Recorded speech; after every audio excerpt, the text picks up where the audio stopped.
to the Adam Giles Show. And welcome back to the Adam Giles Show. We've got a great panel tonight, including Jeff Borman and Susan McDonald. But they'll join us in our third segment. Coming up right now is Pauline Hanson. Pauline Hanson from the Pauline Hanson One Nation Party, Queensland Senator, former member for Oxley back in 96 to 98, and now back in the Senate. Pauline, welcome to the show. I want to start first off with dealing with an issue that I know that I'm going to cop after talking to you tonight. As an Indigenous Australian, a bloke who's an Australian who identifies as Aboriginal, many of my friends are Indigenous, many of my enemies are Indigenous. They'll all be saying, what on earth are you doing getting Pauline Hanson on when she's got these views X, Y and Z about Aboriginal and Torres Strait Islander Australians? Now, I want to ask you specifically, what is your policy and what are your views on Indigenous Australians going back to the 90s to where they are today? I am so pleased you've asked me this question because you're part Aboriginal. I'm sure that you're other... What's your cultural background, Adam? Because I don't know. You're part Aboriginal and what else? Part Aboriginal and the rest Australian. There you go, from a English background or whatever. Anyway, the whole fact is that you're proud of both your cultural background, I'm sure, from your Aboriginal identity, plus also your Australian or English or whatever background it may be. It might be Danish, might be German, I don't know. But the whole fact is, right from the very beginning, why I got into politics and why I got elected to the seat of Oxley, because I called for equality for all Australians. That means that no one should get assistance or help based on their cultural background. It should be based on individual needs basis, and that's what I still base my policy on. I'm like many Australians, and I said it in my maiden speech. My opening line was, you know, I was born here, so were my children, my parents. Where the hell do I go? When people claim that I don't have any connection with this land, well, I'm sorry, I do. There's no other land that I feel that I would fight for, defend, that I'm so proud of as I do Australia, and the same with my children. And many migrants that have come here have embraced Australia and our values, our culture, and they see themselves as Australians. But I get really upset when people say we have no connection with the land, that this is Aboriginal land, that we stole it. Well, I didn't steal it. This is what's happened in the past, as happened throughout the world with many countries. Until we actually accept and recognise each other as Australians and start working together on an individual needs basis, not based on race, we are going to be more divisive as the time goes, and I see people that have jumped onto the bandwagon, the Aboriginal industry, to milk it for what it's worth. And that's what I get annoyed about. So, you know, I'm there and I'm helping the people up at Bamika at the moment, the Aboriginals up there, you know, to get a pathway, walkway up to the tip, which looks like we've got the funding for. So I don't care who you are, what's your cultural background, that I'll work for you as hard as anyone else. But, you know, we see so much money, it's about $30 billion poured into this industry, and we don't have accountability for taxpayers' dollars. So if that gives you some idea where I'm coming from. Yeah, well, it does give me some idea. It gives you an opportunity to answer a question that I'm going to be beaten around the head with, undoubtedly, at the end of this show by the crazies on Twitter or anyone down the street. But, I mean, that leads me to my point. I've been impressed by you saying that, you know, we need to assist Indigenous Australians get into work, we need to assist with business development. I'm all for that. And I've respected from what I've heard you say about that in the past, and many other Australians say exactly the same thing, but I wanted to hear that from your point of view. Now, I'd like to move on, if that's all right, Pauline. So you've been around politics, I can say, from 96, 98, when you were the member for Oxley in Queensland, to now being in the Senate in 2018. What's changed in the 20 years since you first entered politics to where it is now, and how has social media impacted on any of that change? Huge impact with social media. Now I can go directly to the public and present my message, and people can hear directly from me, and not the snippets that they take out of an interview. I may have this long and they take out this much, and then they put their own spin on it.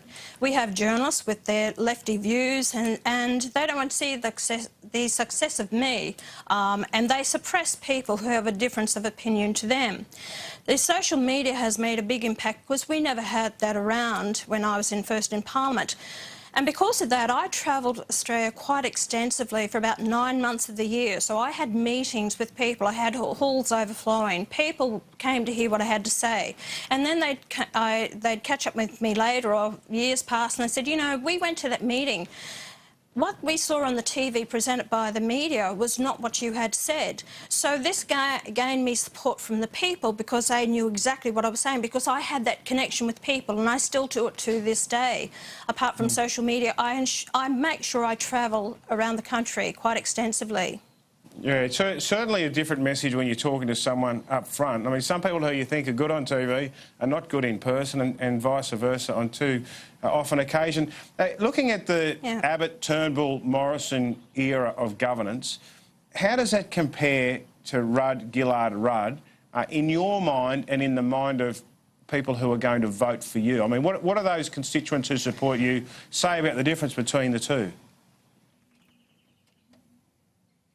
No difference, actually. They're absolutely furious, the changeover of Prime Ministers, and they say, what is wrong with them? Why can't they get on and do the job for us? Don't they realise how much we are struggling?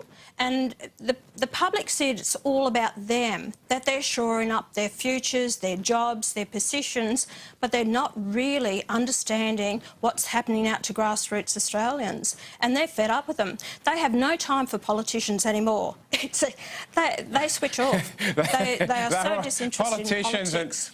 Politicians, lawyers, car salesmen, all in the same sort of area. And now, Pauline... That's right. Yep. They don't trust them. They don't like them.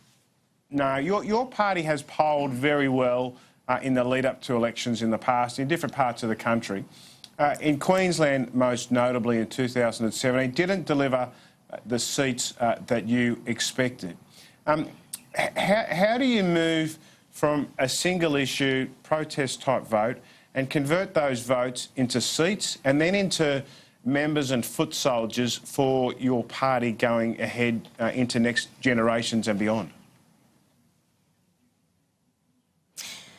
It doesn't matter which political party you are, unless you've been in politics held that seat for quite some time, that you will get over the 50%. So most candidates need those preferences, and that's why they relied. Even the Labor Party rely on a lot of the Greens' preferences, and the same as the other political party, the Coalition, they rely on other preferences from independents and some of the minor parties to come to them to get over the line. With One Nation, the last Queensland state election, it was the LNP in Queensland that actually put us last in about 12 seats to ensure that we could not win those seats. With their preferences, we would have, but they flowed their preferences to the Labor Party because their attitude was, we would rather be in opposition than be in coalition with One Nation. So they were determined not to flow preferences to us. So it was the LNP that actually gave Labor the government in Queensland, and hence all the problems that you have with native vegetation management laws and everything else that is happening. What we have done, don't talk to me about the native vegetation stuff. My worth to the Australian people. Yeah, no, I understand the native vegetation stuff. Yeah. So, look, Adam, it's ridiculous. So what we're doing is we're getting policies across the line. I'm getting, answers for the people in Queensland. I've worked darn hard for the last 2.5 years to actually get things happening in the state. And people are seeing what I've done for them, and I'm constantly being pulled up. Doesn't matter whether I'm pushing my shopping trolley around, whether I'm out in the streets, doesn't matter where I am. People just congratulate me for the job that I'm doing. Please don't give up, keep going. We need more people like you. So the message is getting through to people, because what you have to build with the people is that you're there for the right reasons, that they trust you. That's a big word, trust. Trust that you're a member of Parliament. And that's what I'm trying to do for the people, because I'm very honoured and privileged to hold this position, and I have a lot of respect for it. So you're in the middle of a tour of Queensland, a big state, hard for one senator to get around. How's the drought? And what are regional Queenslanders saying to you on your tour? What's the issues? It's horrendous. Yes, it is horrendous. Actually, I just did a big tour from up to Rockhampton, Yeppoon, out to Collinsville. I stayed the night at the Moranbah mining town. Well, it's like a town, actually, and a facility which houses 900 people there and the building up to 1,200, so a huge facility. I've actually come back from 2 days at Roma. The problems with it is drought, and you've got Longreach that's been in drought for 8 years. For the farmers to sink a bore, you're looking at $500,000 to $1 million to actually sink a bore. Water is the biggest issue that they are facing. Now, I'm sick of the same old rhetoric that we hear from the major political parties. We're putting in dams, which will not eventuate. It is rhetoric. Here, the federal government has put up monies for the Rookwood Weir outside Rockhampton, and nothing's happened. The states are not going to support and back it, putting in the water. Water is a big issue. Electricity prices. A couple of pubs up in Longreach, we're looking at $20,000 a quarter for electricity. A takeaway shop, $14,000. You're looking at an RSL up North Queensland, $532,000 a year electricity prices. So these are just some things. What is going to cripple Queensland and industries and manufacturing and small businesses around the country is electricity prices. They will fold very, very soon. And a lot of farmers are thrown in the towel because they can't afford the irrigation, of the water costs for irrigation electricity. And farmers are paying about $20,000 a quarter for irrigation. That's a huge, big issue. What I was able to achieve and get the government to support... Yep, sorry. No, you're right. I was just going to say, Pauline, as a senator, you represent Brisbane as well as you represent the rest of the state. Some of the issues you're talking about there, whether it's coastal issues or farming issues or otherwise, or small business, how big is the disconnect in Queensland, as one example? Is it city versus everyone else? And is it the same in other states? I mean, I know it sounds like a bit of a leading question, but is it that big a difference? Yes, it is, definitely. The people of throughout rural and regional Queensland say we pay our taxes but we don't see the outcomes of our monies here in these areas. They said it all goes to the southeast because most of your population is in the southeast. They're angry because the roads, the infrastructure.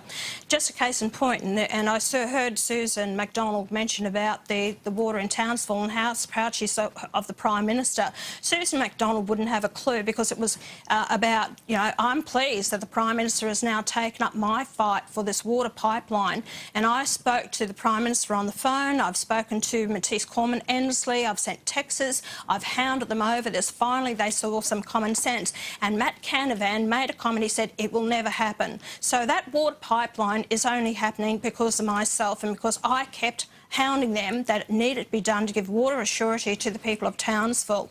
This is what I'm saying. My job is not to just say, go away. And that's what Susan McDonald said to one of my candidates and said, why don't you just go away? We'll give Susan McDonald the right. We'll give Susan the right to reply in a moment. Yeah, please do. Yeah, we will. We will. Please do. But this is what I mean. We are not going away because I intend to be here to represent the people of Queensland and Australia because that's what they need. They're fed up with not being heard, taken for granted, and I will fight and I will keep hounding them until we actually get something happening in this country. I feel physically uncomfortable having a debate all the time about the bush versus the city, the bush versus city. I'm sitting in Melbourne right now. It might be in Sydney or Perth tomorrow, whatever I'm doing. I always feel bad about having that debate because it's not against the city, but the regional issues just seem to be lost so many times. And the state of politics in Australia at the moment, the fragmentation on the right, whether it's Pauline Hanson or Katter or Coalition, whoever it may be, there are people out there who are relying on everyone to work together because if they don't, the live sheep industry, the transport industry, the grain farmers, industries everywhere, people are going to suffer. Correct. Adam, that's right. Adam, what's so special about our country is with the diversity of our land. You have the choice if you want to live near the beaches, if you want to live in the cities, or do you want to live in rural and regional Australia. Now, that's our choice in life, our lifestyle that we want. Don't destroy the rural and regional areas of this country because we have the prime agricultural land that we can actually grow the food to feed our nation. And if we destroy the farming sector, what have we got left? We won't be able to feed ourselves as a nation, and the amount of money that brings in through the exports is very important to us. So it shouldn't be this divide that's happening, but we should actually work together, respect each other, where we want to live and our way of life. Is just coming into the end of the conversation, Pauline, is there a way that Pauline Hanson's One Nation Party, whatever Clive's doing, the Nationals, the Coalition, any other independent, can work together to try and form a unity ticket going into the election to ensure that no matter who's getting the votes, we're working together to make sure that the Bushes stood up for and the voice and the representation is there? Adam, I'm already doing that on the floor of Parliament because I gave my promise to the people of Queensland, to the people of Australia, that legislation will be passed on its merits. Is it right for the country and is it right for the people? I see good legislation put up by the government that is opposed by the opposition, by the Labor and the Greens and some of the other crossbenchers. For whatever reason, I don't know. They haven't done their homework. They don't understand. And if the Labor Party support it, they see they'd never get in government. We can't have that. That's why it is important to have people like One Nation, those on the crossbench, that are not there as a wrecking ball. We are there. We're not the extremists that people thought we would be. And if Labor wins the next election, I will work with Labor. Even though I've said I don't trust Bill Shorten, I still stand by that. But if he is the people's choice, I will work with Labor on policies. If they don't think they're right, I'll tell them, and we can actually put up amendments to actually improve that. But we as people, elected people of this nation, regardless of your political leanings and what your party you belong to, we are servants for the people and we should be working for them. And that's my job, and that's what I am doing.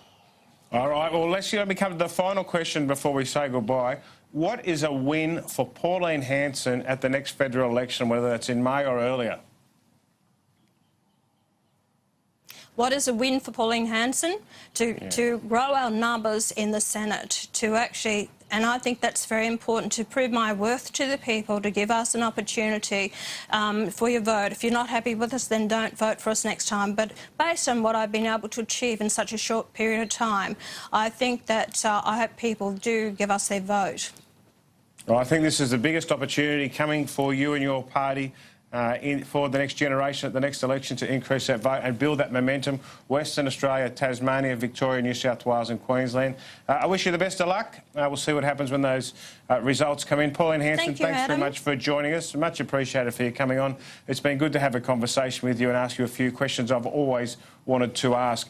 Now, we're going to go to a break, and when we come back, we'll be joined by our panel, Susan McDonald, who's got a right of reply on the pipeline in Townsville, and Jeff Borman from the Shooters, Fishers, and don't forget the Farmers Party in Melbourne for Victoria. See you in a moment.